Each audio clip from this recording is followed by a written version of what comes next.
Bueno, saludos queridos hermanos que están presentes con nosotros acá y también los que están escuchando a través de la grabación. En este día estamos reunidos acá para estudiar una lección más acerca de nuestro amado Mesías. Se titula El Mesías como hijo de Elohim. En la primera pregunta que estamos presentando acá, tenemos qué promesa le fue hecha a Judá respecto a uno de su descendencia que se convertiría en el enviado de Yahweh. Y tenemos el texto de Génesis 49, 10 y 11, verso 10 y 11. Eh, Dice que el cetro no se apartará de ella Judá, o sea, de Judá, ni la vara de gobernante de entre sus pies, hasta que venga Shiloh, y el homenaje de los pueblos será suyo. Él amarra su asna a una viña, el burrito de su asna a una viña selecta, lava sus ropas en vino, su manto en sangre de uvas.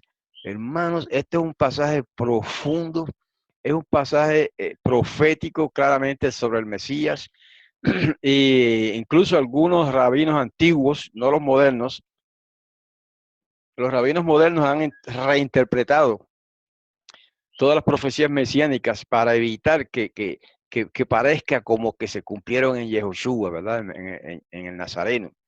Pero los rabinos antiguos sí aplicaban estas profecías al Mesías. Esta es una de ellas.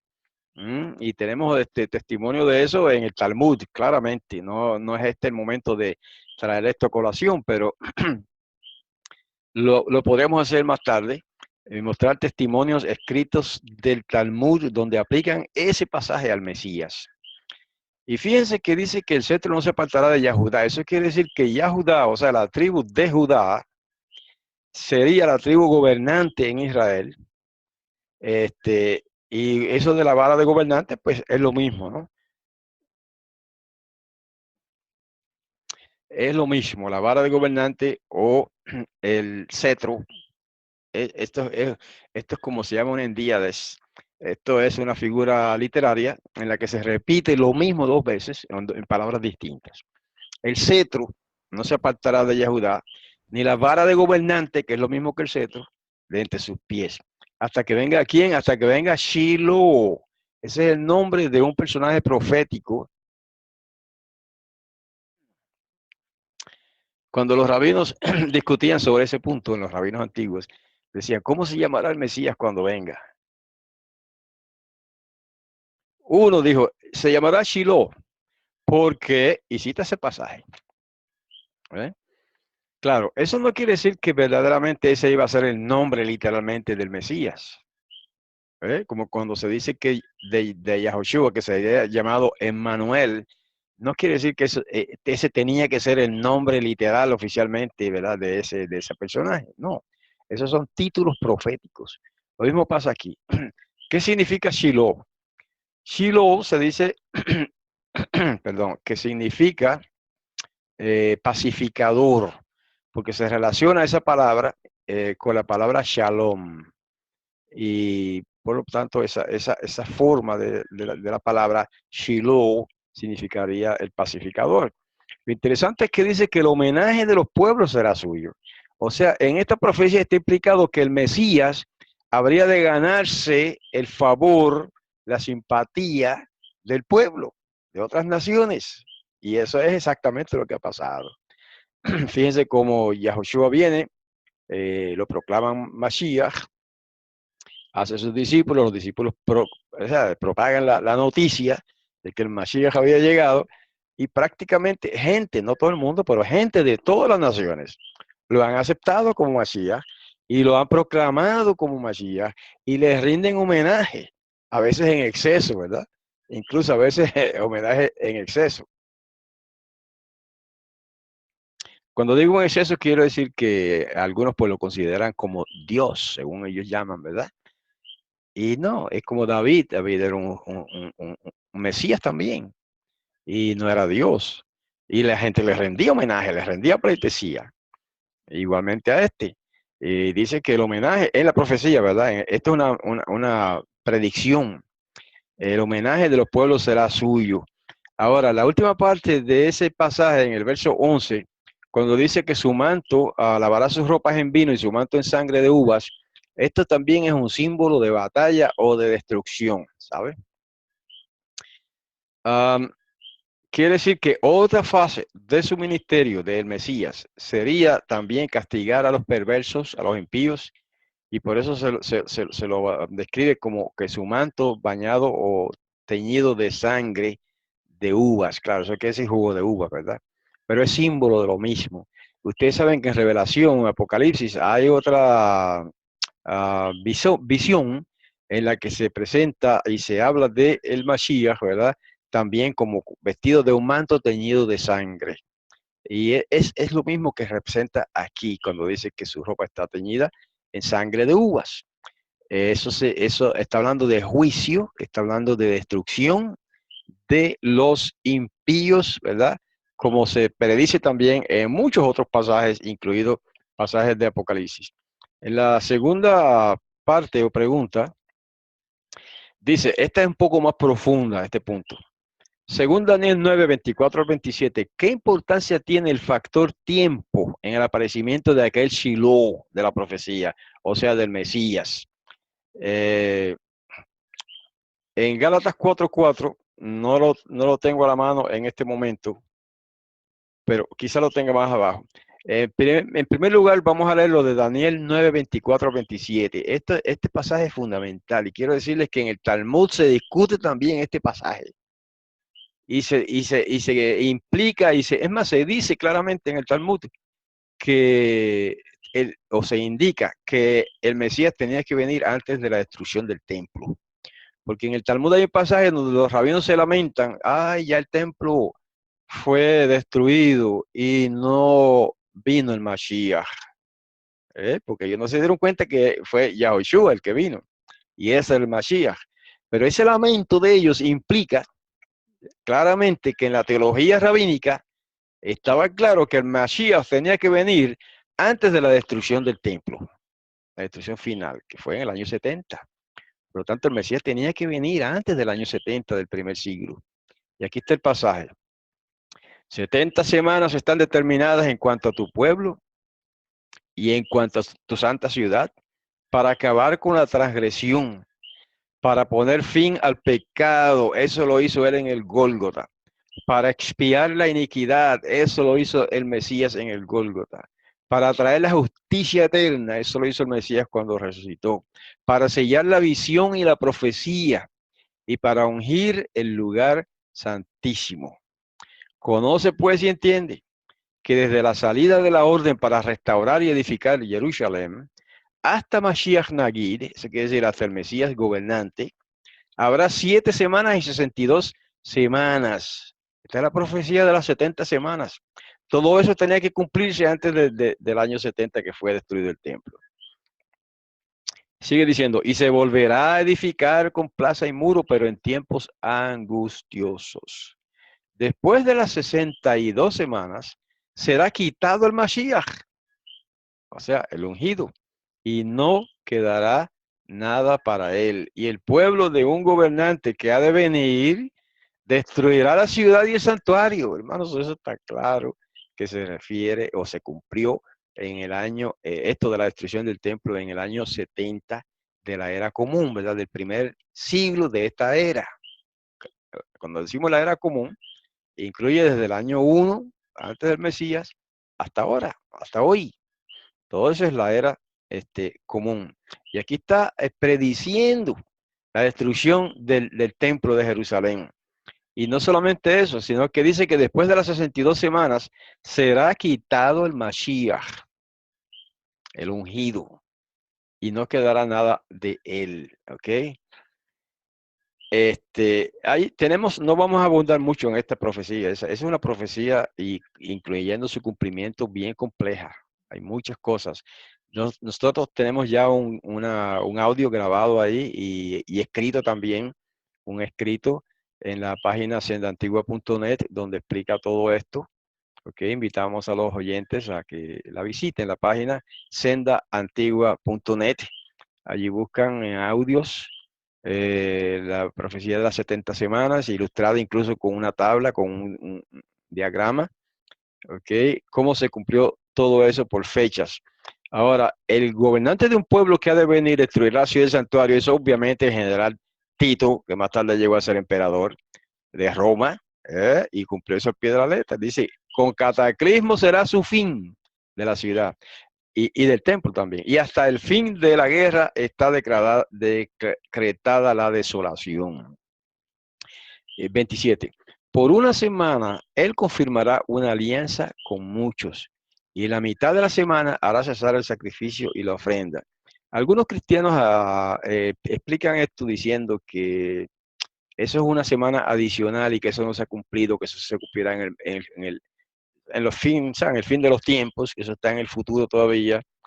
Y dan unas explicaciones ahí que no tienen mucho sentido, porque aquí todo este segmento profético se tenía que cumplir de manera consecutiva. O sea, todo eso iba más o menos, ¿verdad? Una cosa detrás de la otra. Hay un libro evangélico que explica las profecías de Daniel. José Grau es el autor.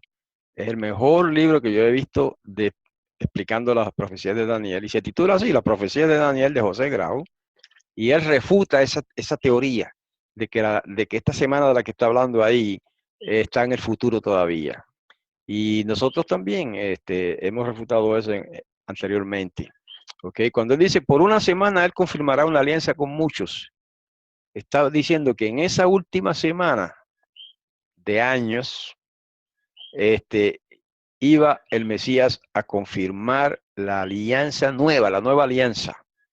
Y luego dice, y a la mitad de la semana hará cesar el sacrificio y la ofrenda.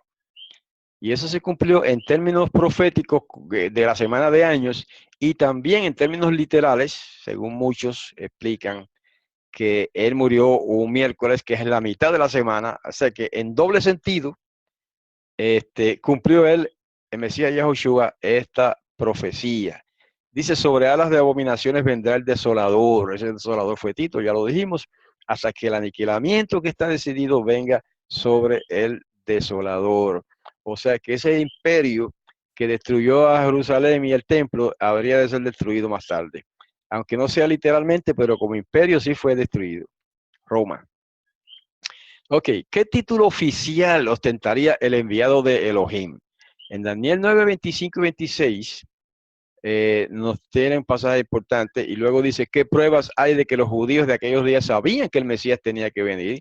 Y tenemos eso en Juan 4, 25 y Juan 1, 41. Vamos a considerar todos esos pasajes seguidos, ¿verdad? De corrido para abreviar. Daniel 9, 25 dice, conoce pues y entiende que desde la salida de la orden para restaurar y edificar a Jerusalén hasta Mashiach Nagid, estamos repitiendo ese verso, pero es para esa nueva pregunta, ¿no? ¿Qué título oficial? Este, a, hasta la salida de la orden para restaurar y edificar Jerusalén hasta Mashiach Nagid, dice el hebreo. El ungido gobernante sería la traducción en español. Habrá 7 semanas y 62 semanas, etcétera. Lo demás lo leímos ya. Y lo que queremos recalcar aquí es el título Mashiach. Y Nagid, que significa gobernante. O sea, que él habría de ser un gobernante. A ver si ustedes recuerdan, supongo que todos recuerdan, que, ¿qué decía el letrero que pusieron más arriba del madero cuando el Mesías fue ejecutado en un madero, verdad? Y arriba de su cabeza pusieron un letrero que decía, y dice que estaba en hebreo, en griego y en latín, Yeshua, rey de los judíos. Y eso incluso fue un cumplimiento profético. El que mandó a escribir ese letrero allí no sabía lo que estaba haciendo, pero estaba cumpliendo, ¿verdad? Digamos, una misión divina de proclamar que Yeshua es el rey de los judíos. y aquí tienen los dos títulos en esta profecía de Daniel. Mashiach, que significa el ungido, que significa un rey ungido, y luego lo llama Nagid, que significa gobernante. Así que este hombre, Yahushua de Nazaret, cumpliendo esta profecía, se proclama, se declara el gobernante de los judíos y por supuesto también del mundo, ¿verdad? Solo que la segunda etapa del gobernante del mundo está en el futuro. Cuando venga por segunda vez, entonces cumplirá esa segunda etapa de ser gobernante, no solo de los judíos, sino del mundo entero. Ok, entonces, el siguiente pasaje, porque fíjense que la segunda pregunta decía, ¿qué pruebas hay de que los judíos de aquellos días sabían que el Mesías tenía que venir, más o menos en aquel tiempo? Y ahí tenemos el pasaje de Juan 4:25, cuando le dice la mujer, hablando de la mujer samaritana, ¿verdad? Dice, sé que viene el Mashiach, el llamado ungido. Cuando él venga nos declarará todas las cosas. Fíjense que hasta los samaritanos, que eran una secta de judaísmo despreciada por los judíos, pero que tenían la Torá, y hasta el día de hoy la tienen, y observan la Torá. Los samaritanos esperaban también el Mashiach en ese tiempo. Y cuando se pone esa mujer a conversar con Yahushua ahí, él dice, yo sé que viene, ella dice, yo sé que viene el Mashiach, el llamado ungido. Y cuando él venga nos declarará todas las cosas. De manera que sí había una esperanza clara en el pueblo judío y también de los samaritanos, de que el Mashiach estaba por venir. Y un poco más tarde, en Juan 1:41 se dice de unos ciertos personajes, ¿verdad? Que llegaron a ser discípulos de Yahushua, y dice, este se encontró primero con su hermano Shimón, y le dijo, hemos encontrado el Mashiach, que significa ungido. Esa frasecita que significa ungido fue añadida más tarde, ¿sabe? Cuando se tradujeron estos documentos del hebreo al griego, entonces se vio la necesidad de añadir los significados de ciertas palabras, ¿verdad? Para los lectores de habla griega que no conocían la cultura hebrea.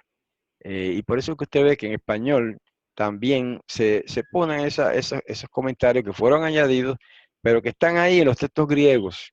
Y por eso se ponen. Hemos encontrado al Mashiach, fue lo que él dijo. Entonces, el traductor más tarde añadió qué significa ungido. Y pasamos a la pregunta 4. ¿A quiénes específicamente fue enviado Yahushua y para qué? En Mateo 15:22 al 24 y en Juan 10:14 y 15 tenemos alguna información sobre eso. Vamos a leer la de Mateo primero. Dice, entonces una mujer que era Anita, que había salido de aquellas regiones, clamaba diciendo, Maestro, hijo de David, ten misericordia de mí. Mi hija está gravemente atormentada por un demonio.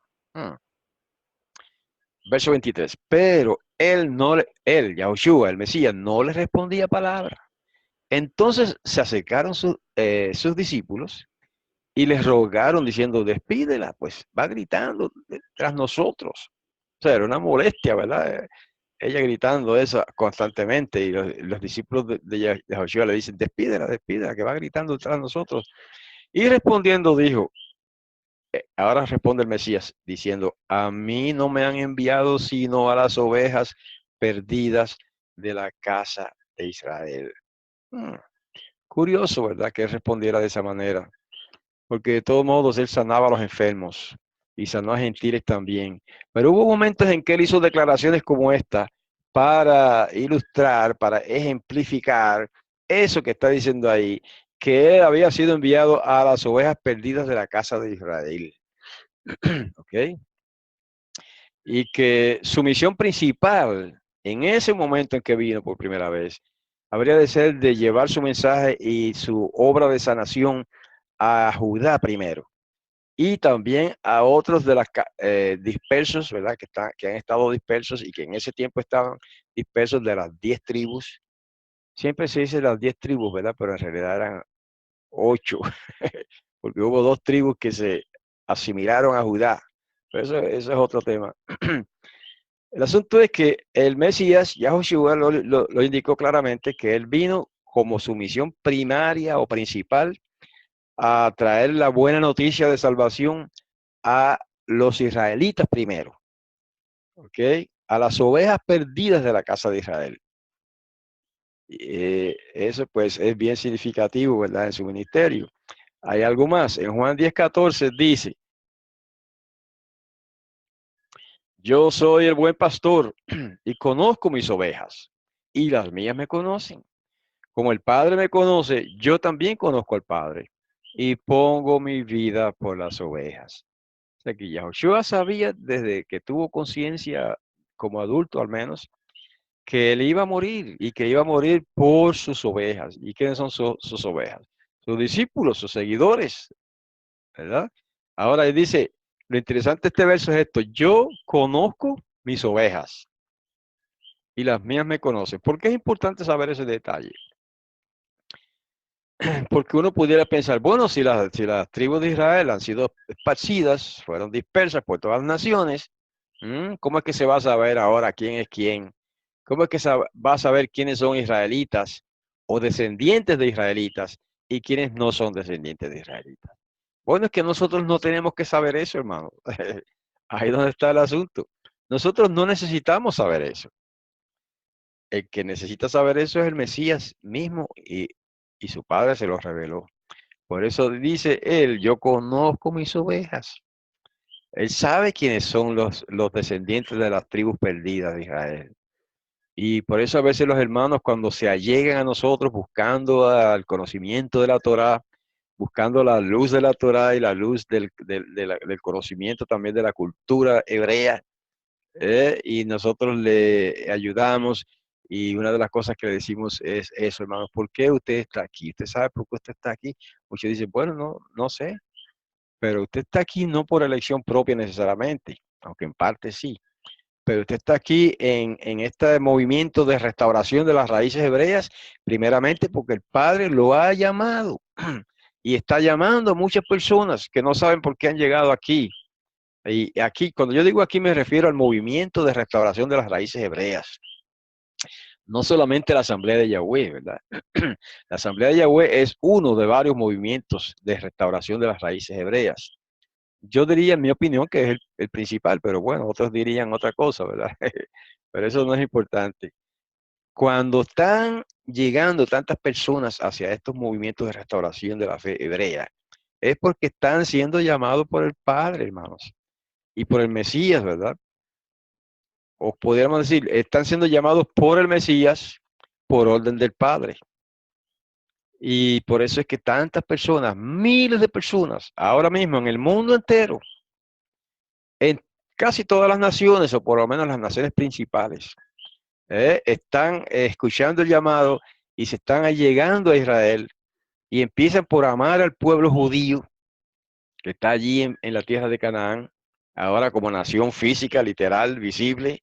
Empiezan por amar ese pueblo y enseguida que empiezan a estudiar la Torá y a estudiar la cultura hebrea, se identifican automáticamente casi con Israel, con el pueblo hebreo, ¿verdad? Y ese es un llamado especial del Padre Celestial Yahweh para las ovejas perdidas de la casa de Israel. De eso es lo que está hablando Yahushua aquí, ¿ok? Cuando él dice, yo conozco mis ovejas, y por eso es que no tenemos que preocuparnos si nosotros sabemos o no sabemos quiénes son. Lo importante es que él sabe quiénes son. Entonces la pregunta 5 nos dice, ¿qué autoridad y poder identificaría al hijo de Elohim? Vamos a tener varios renglones aquí. El punto A, esa ¿qué autoridad tendría él, en este caso, sobre la naturaleza? Es el primer punto. Y en ese pasaje de Mateo 8, 26, 27 y 14, 25 al 26, nos habla de su poder sobre la naturaleza. Fíjense cómo dice Mateo 8, 26. Y él les dijo, ¿por qué tienen miedo? A sus discípulos les dijo, ¿por qué tienen miedo, hombres de poca fe? Entonces se levantó y reprendió a los vientos. Esa fue una ocasión en que hubo una tormenta. Reprendió a los vientos y al mar y se hizo una gran bonanza, porque estaban a punto de zozobrar, iban en un bote, en un barco, y la agarra esa tormenta en ese lago, ¿verdad? Entonces sucede esto. El verso 27 dice, los hombres se maravillaron y decían, ¿qué clase de hombre es este? Que hasta los vientos y el mar le obedecen. ¿Ok? Así que él tenía poder incluso sobre el mar y los vientos. Mateo 14:25 dice, y a la cuarta vigilia de la noche, Joshua fue a ellos, a sus discípulos que estaban en un barco, caminando sobre el mar. Pero cuando los discípulos lo vieron caminando sobre el mar, se turbaron diciendo, un fantasma, y gritaron de miedo. Pensaron que era un fantasma, un espíritu o algo así. Pero Estaba ahí el Mesías caminando sobre el agua. ¿Quién ha repetido eso? Nadie en la historia de este planeta ha hecho eso, fuera de este hombre, Yahoshua, el Mesías, nuestro Salvador. Por lo tanto, esa es una señal de autoridad y de poder que lo identificaría como el hijo de Elohim, el hijo de Yahweh, el Mesías. ¿Ok? Y eso en cuanto a su poder sobre la naturaleza. Vamos a ver otras señales sobre la vida humana en esos pasajes que tenemos acá. Lucas 7, 12 al 15 y Juan 6, 7 al 14 y Lucas 5, 18 y 24 al 26. Una recopilación, ¿verdad? Breve, lo más breve posible de varios pasajes. Dice Lucas 7, 12, cuando llegó cerca de la puerta de la ciudad, coincidió que llevaban a enterrar un muerto. Eso es importante, un muerto. El único hijo de su madre, la cual era viuda. Bastante gente de la ciudad lo acompañaba. Y cuando el rabí la vio, se compadeció de ella y le dijo, no llores. Luego se acercó y tocó el féretro. Y a los que y los que lo llevaban se detuvieron. Entonces le dijo, joven, a ti te digo, levántate. Entonces el que había muerto se sentó y comenzó a hablar. Y Yahoshua se lo entregó a su madre. Ok, ¿cuándo en el judaísmo que tanto hablan en contra de Yahoshua, ¿verdad? ¿Cuándo se ha visto en el judaísmo o en alguna otra religión que un profeta de esa religión levante a los muertos? Pues Yahoshua lo hizo varias veces. Este es un caso. El otro caso fue de una niña, ¿verdad? Y en este caso de un muchacho, un joven. Nada más que dijo, levántate, y el muerto se levantó. Así que tenía poder también sobre la vida, o podríamos decir sobre la muerte, ¿no? Juan 6, 7 dice, Felipe le respondió, este es el caso en que alimentó una multitud. Felipe le respondió, 200 denarios de pan no bastan para que cada uno de ellos reciba un poco. Esto no leemos los pasajes completos por la brevedad, para brevedad y también porque son pasajes conocidos por casi todo el mundo. Uno de sus discípulos, Andrés, el hermano de Simón Kefá, le dijo, aquí hay un muchacho que tiene 5 panes de cebada y 2 pescaditos. Pero ¿qué es eso para tantos? El mismo Dios, eso no da para nada, ¿verdad?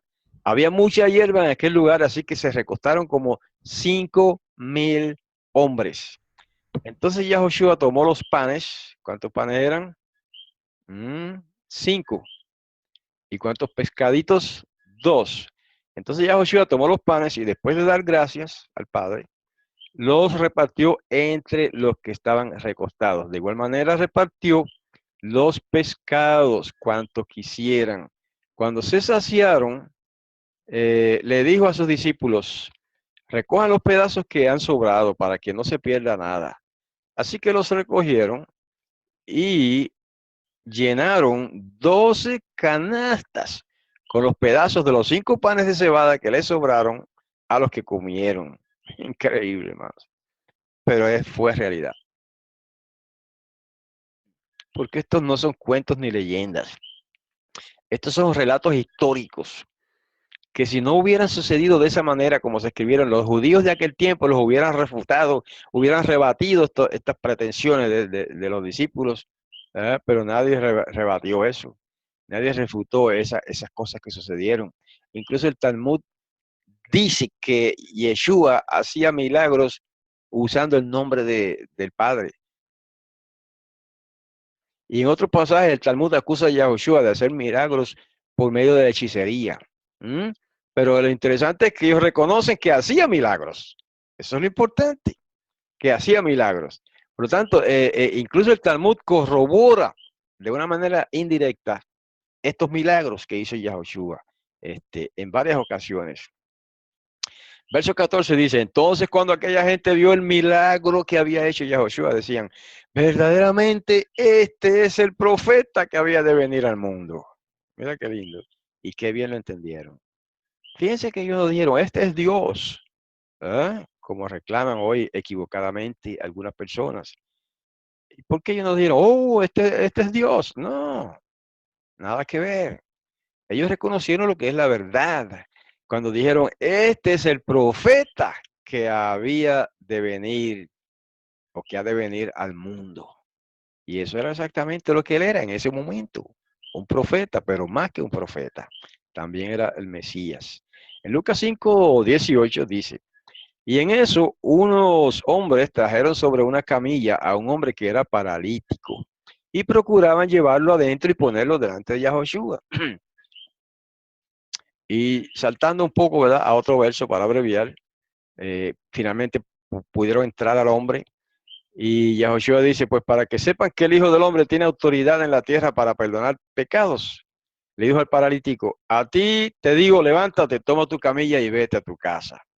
Y de inmediato se levantó en presencia de ellos, tomó la camilla en la que estaba acostado y se fue a su casa glorificando a Elohim. El asombro se apoderó de todos y glorificaban a Elohim, o sea, el Todopoderoso. Se llenaron de temor y decían, hoy hemos visto maravillas.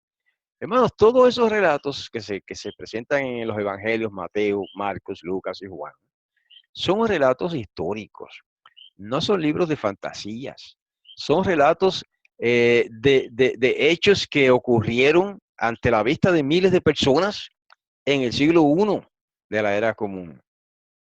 ¿Ok? En aquellos años cuando Yahushua estaba aquí. Por lo tanto, son relatos fehacientes del poder que tenía el Mesías sobre la vida, o pudiéramos decir también sobre la muerte, o sea, que venció la muerte y podía dar vida a los muertos. Y como punto C, él tenía poder también sobre su propia vida.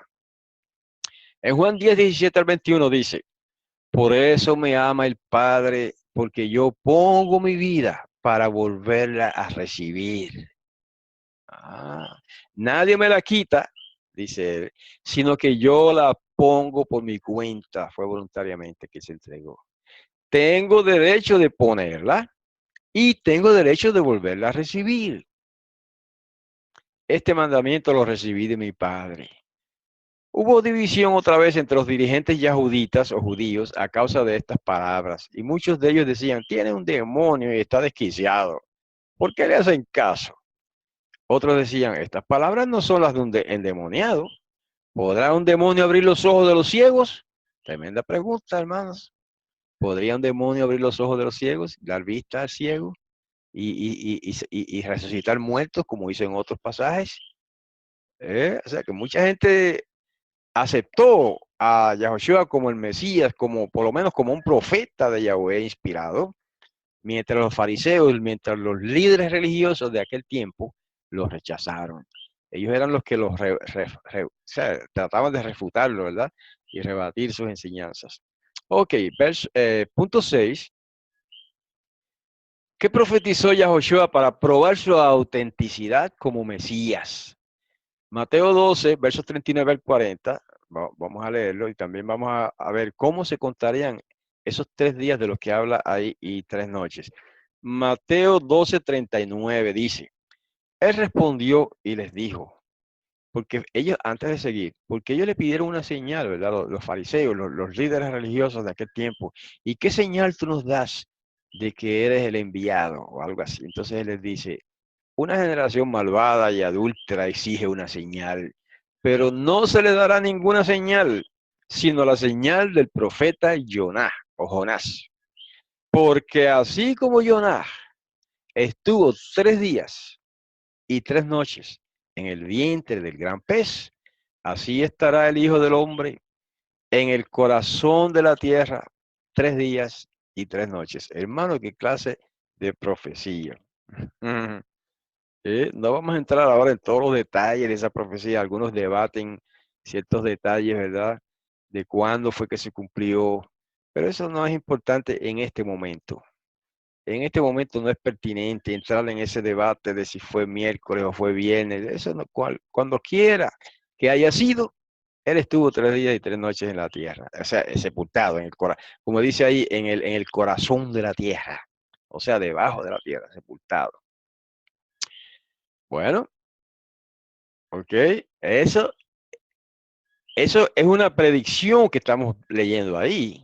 La pregunta es, ¿se cumplió? Sí, todo el mundo sabe cómo él resucitó a los 3 días. ¿Ok? Todo el mundo cristiano lo entiende y otros que no son cristianos, pues tienen que aceptarlo como un hecho porque no hay una evidencia en contra.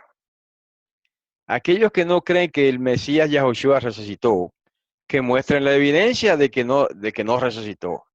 ¿Cuál sería la mejor evidencia de que él no resucitó? A ver, es cuestión de sentido común. ¿Cuál sería la mejor evidencia de que Yahushua no resucitó, si es que no resucitó? El cadáver, el cadáver. ¿Ah?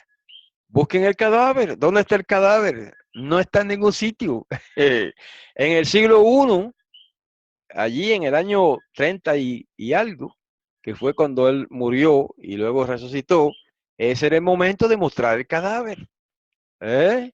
Los líderes fariseos no creen que él resucitó, pues muestren la evidencia y traigan el cadáver. Nunca, nadie, jamás ha producido el cadáver de Yahushua. No existe. ¿Por qué no existe? Si hubiera existido un cadáver, ¿verdad? Que se quedó allí muerto para siempre, alguien lo hubiera encontrado. Alguien lo habría encontrado y habrían mostrado, ese era el momento especial para decir, miren, ustedes, esta religión que ustedes empezaron ahí diciendo que este hombre es el Mesías, es un fracaso porque miren el cadáver de él aquí. Nunca pudieron hacer eso. ¿Eh? Entonces, a falta del cadáver, tuvieron que aceptar, bueno, esto es algo especial, algo pasó aquí. Él tiene que haber resucitado. Y por eso es que muchos judíos se convirtieron, hermanos. En el siglo I, cuando se le presentó toda esta evidencia y el mensaje de salvación al pueblo judío, miles de judíos se convirtieron a Yahushua, o sea, aceptaron a Yahushua como el Mesías. En Hechos capítulo 2 se menciona de 3.000 personas, más tarde 5.000, y ese número siguió aumentando. Miles de judíos se dieron cuenta que ese hombre, Yeshua o Yahushua, es el Mesías porque cumplió las profecías que, por lo menos las que dijo respecto a él, de que se iba a levantar al tercer día después de morir, eso lo cumplió. Y no había manera de refutar eso en el siglo I. Y ahora, pues, menos, después de 2.000 años, menos posibilidad existe de que se pueda refutar eso, ¿verdad? De que él resucitó. Y vamos a considerar el último punto de hoy, con esta pregunta: ¿de qué otra manera expresó la seguridad de ser el enviado de Elohim, Yeshua? En Juan capítulo 2, versos 18 y 19, es lo que vamos a leer. Y cuando habla de un templo ahí, ¿a qué templo se refería? ¿Y cuál fue la reacción de los judíos cuando él habló de eso en los versos 21 y 22? Noten ahora el pasaje. En Juan 2, 18 en adelante dice: los dirigentes de los yahuditas, cuando dice yahudita en la versión israelita nazarena, se refiere a los judíos, ¿verdad? Pero la palabra yahudita es más correcta en este contexto, porque el judaísmo en ese tiempo, esa palabra no se aplicaba a una religión, sino a la gente que vivía en Judá, eso eran los judíos. Por eso la traducción yahudita es un poco más precisa. Los dirigentes de los yahuditas, de los judíos, se intervinieron y le preguntaron: ¿ya que haces estas cosas? ¿Qué señal nos muestras? Ahí está. Otra vez lo mismo. Primero le dijeron esta pregunta: ¿qué señal nos muestras? Y él les dijo lo que ya estudiamos, ¿no? De los 3 días a las 3 noches, prediciendo que él se levantaría de la muerte. Ahora vuelven y le hacen esta pregunta y la respuesta de él, el verso 19 dice: Yahushua le respondió: destruyan este templo y en 3 días lo levantaré. Verso 21 dice: pero él hablaba del templo de su cuerpo. Por eso, cuando fue resucitado de entre los muertos, sus discípulos se acordaron de que había dicho esto y creyeron en la escritura y en las palabras que Yahushua había dicho. Porque él no estaba hablando del templo de Jerusalén. Por eso los líderes judíos malentendieron lo que él dijo. Y cuando él dijo esas palabras, lo que pasa es que no leímos todo, ¿verdad? Pero ahora resumiendo, cuando él dijo esas palabras: destruyan este templo y en 3 días lo levantaré, ellos dijeron: pero este templo lleva cerca de 40 años construyéndose, ¿eh? Y tú lo vas a reconstruir en 3 días. En primer lugar, él no dijo: yo lo voy a destruir, él dijo: destruyan. Porque una de las acusaciones falsas que se le hicieron cuando lo llevaron a juicio a Yahushua fue de que alguien dijo, es que él dijo que iba a destruir el templo y a levantarlo en 3 días. Eso fue una mentira. Él nunca dijo eso. Él dijo, destruyan ustedes este templo y yo lo levantaré en 3 días. Prediciendo otra vez su muerte y su resurrección. Por eso dice el verso 22, por eso cuando fue resucitado entre los muertos, sus discípulos se acordaron que había dicho esto y creyeron en la escritura y en las palabras que Yahoshua había dicho. ¿Por qué dice la escritura? Porque lo que llaman por ahí el Antiguo Testamento, ¿verdad? El Tanaj, la Mikra, las escrituras hebreas, predecían la muerte del Mesías. En Isaías 53, 52 al final y 53 está esa predicción clarísima de que vendría un siervo de Yahweh ungido y que moriría por su pueblo. Y aunque no lo diga así de clarito, insinúa que habría también de resucitar. En la profecía de Isaías 53 se insinúa, aunque no se diga así de claro, de que no solamente moriría por su pueblo, sino que también se levantaría, y porque dice que luego vería la luz. Es una predicción de la resurrección y que vería descendencia, que son sus discípulos. Entonces, por eso es que ahí dice que creyeron en la escritura, creyeron en las profecías que hablaban del Mashiach y creyeron en el Mashiach, creyeron en las palabras de Yahoshua. Por eso es que se salvaron. Por eso fue que entraron a formar el cuerpo principal y primario del reino de Yahweh. Los primeros discípulos de Yahoshua, que todos eran judíos, estarán con el Mesías, gobernando con el Mesías cuando venga por segunda vez, cuando establezca el reino del Mesías en esta tierra y se restauren y se empiecen a restaurar todas las cosas. Todos esos primeros discípulos judíos de Yahoshua serán los primeros que estarán ahí con él gobernando sobre las naciones. Y luego también todos los demás que vinieron más tarde, ¿verdad? Pero estoy mencionando de que esos tuvieron el gran privilegio de verlo, de palparlo, de estar con él y de aceptarlo como Mashiach, como el rey de Israel. Y supongo que tendrán un privilegio mayor, ¿verdad?, que los demás. Aunque hay otro pasaje que dice que más felices son los que vieron, no, los que creyeron sin ver. Quiere decir que ellos creyeron porque vieron los milagros y todo, ¿verdad? Pero nosotros, sin haberlo visto, creemos también en él.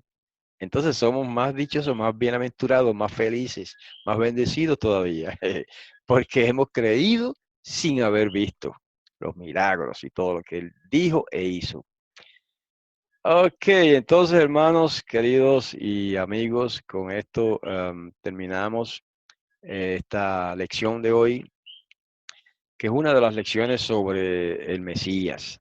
Y vamos a continuar poco a poco, vamos a estar alternando. Una semana vamos a estudiar sobre el Mesías y la otra semana estudiamos Torah. Y así hasta que terminemos esta serie de 12 o 13 lecciones sobre el Mesías Yahoshua. Les invito a continuar visitándonos, acompañándonos acá en estos estudios, ya sea en vivo acá en la plataforma de Zoom o a través de los videos en YouTube. Lo único que no estamos grabando todas las lecciones, solamente algunas, ¿verdad? Así que los que vienen acá y participan con nosotros, pues tienen un poco más de, digamos, de información. Por lo tanto, me despido de ustedes, queridos hermanos, que estarán viendo este video más tarde. Me despido de ustedes hasta la próxima semana, deseando la bendición del Todopoderoso sobre ustedes, en el nombre de nuestro amado Maestro y Salvador Yahoshua. Hasta la próxima. Shalom.